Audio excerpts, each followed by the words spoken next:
but it's better to obey than to sacrifice. So it's a balance. That's all I'm saying. Oh, Right? okay. Can we read the rest? Yeah. Yeah. Okay, come. So, To give up, suffer to be lost, or to act the act of losing or surrendering something as a penalty for a mistake or fault. This whole place of disorder. The spirit impressed upon you to give it up. You could be out doing all kind of wickedness now, but the Lord is the one that says because you were willing and obedient, you need to go to the land, right? It's really the kingdom that he's talking about there, and that's part of that sacrifice. He impressed you to understand what sacrifice is, right? Sacrifice and obedience go hand in hand. You found it? Giving up gives us a biblical example of what I'm really saying. What we're giving up, right? So, anyone? There's last one. Personal that are sacrificed, example, surrendered or lost in order to gain an objective. There you go. Objective. Yeah. There you go. Right? Which is you go into that objective, salvation. Yeah. You know, crying Abba Father, right? Right. But we know in the Revelation, Yahweh Bashim, Yahweh Shai. That's what we're supposed to really cry out. Yeah, there is one In the Revelation, because the exalted one, give up 100-fold for what you've given up. You'll be 100-fold or so. Right? That's a practical example of what it's all about. But we do that every day when we go to the altar. Right, and offer up our prayers. I think it's Luke 23. To the spirit of obedience.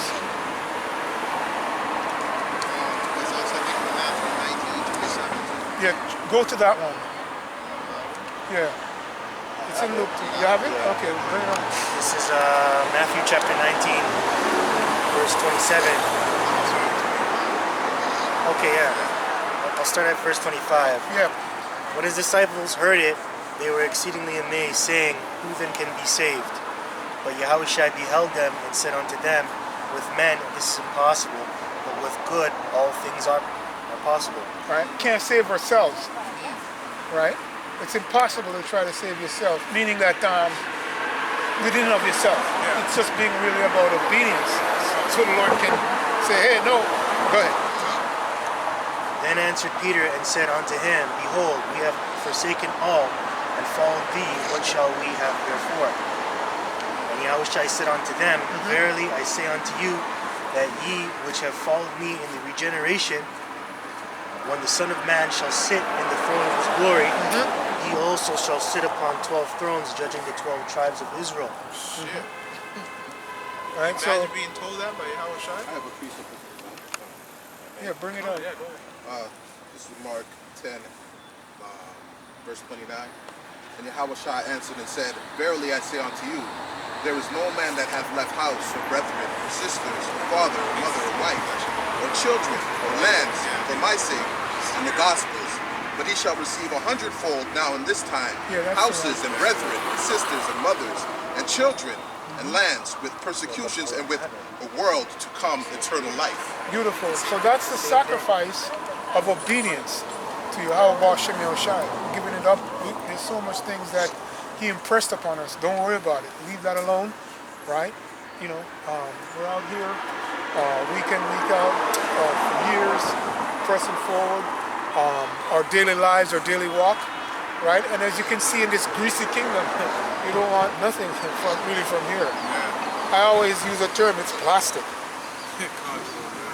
Hey, I have a plastic container that's older than him in my house.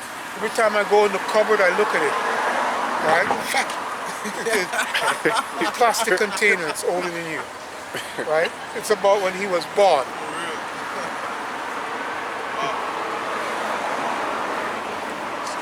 It kind of reminds me of the example, like...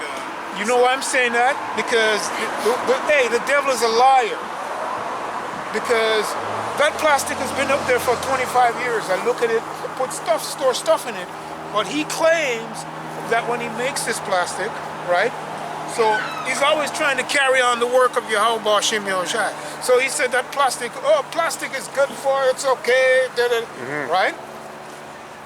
How do you know about it? So he says that after a while, when you throw away the plastic, it'll disintegrate. That's bullshit. That's a lie. right? Hey, you can't destroy what Yahweh Shem Yoshai made. And he told you to make it, but you just lie about it and do everything else because that's who you are.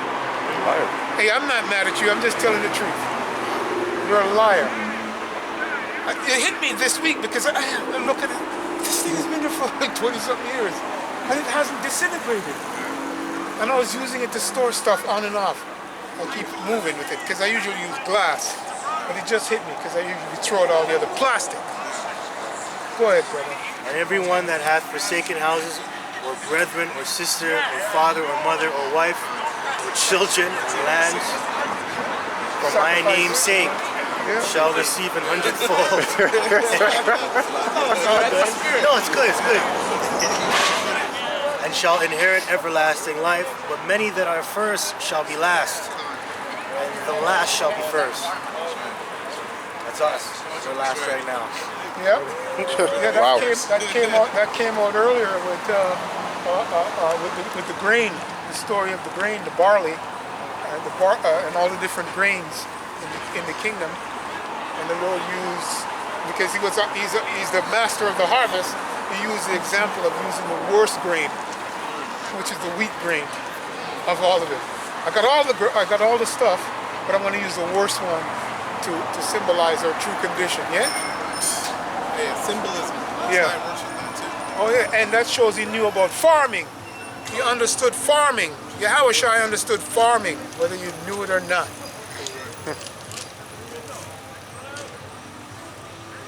Go ahead. Okay, so this is back in Colossians chapter 1, verse 14, in whom we have redemption through his blood, even the forgiveness of sins, who is the image of the invisible power. Right? Yes. The firstborn, John the first chapter, John chapter 1. John chapter 1, he is the word, the flesh, right? Who is the image of the invisible power and the firstborn of every creature. For by him were all things created that are in heaven and that are in earth, visible and invisible, whether they be thrones or dominions or principalities or powers.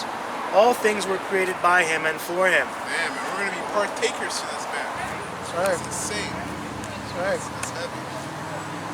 That also proves we were created for him. God. Yeah, that's right. For his pleasure. So, I think he said, they that are thine, they are mine are thine. Yeah, oh yeah. Rephrasing, yeah. I remember that. It's a good Yeah, one. Yahushua was talking about that. But he was talking about the elect. Go ahead. Okay. And he is before all things, and by him all things consist. That's very heavy right there. I'll read it one more time. And he is before all things, and by him all things consist, even the devil. Think about that, man. Absolutely. Wow. Hey, you want to look up that word consist? Yep. I was just about to do that.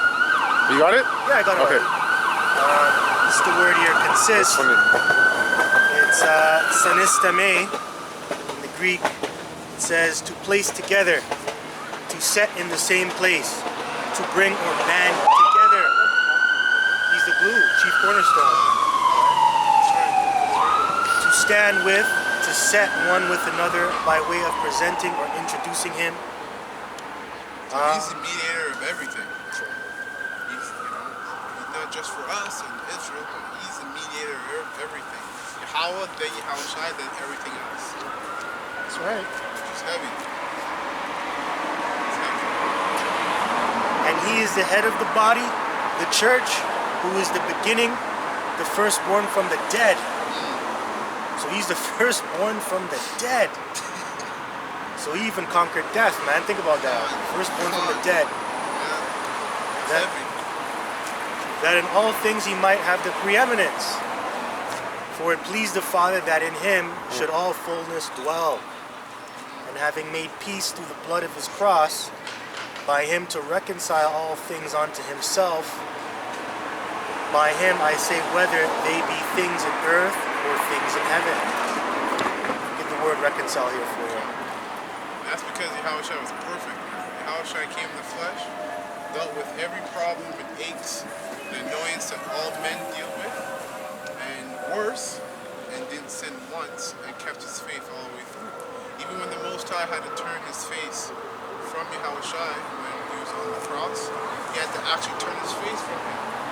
And Yahushua said, what did he say? Father, have thou forsaken me? Yeah, because he felt the presence of the Most High leave him. And he still didn't fall in his faith. That's supposed to encourage you, man. Like when you watch your favorite athlete do something cool, and you watch about his biography, and how he did this, and how he came up in his whole story, and it motivates you, and all that kind of stuff. This is the story.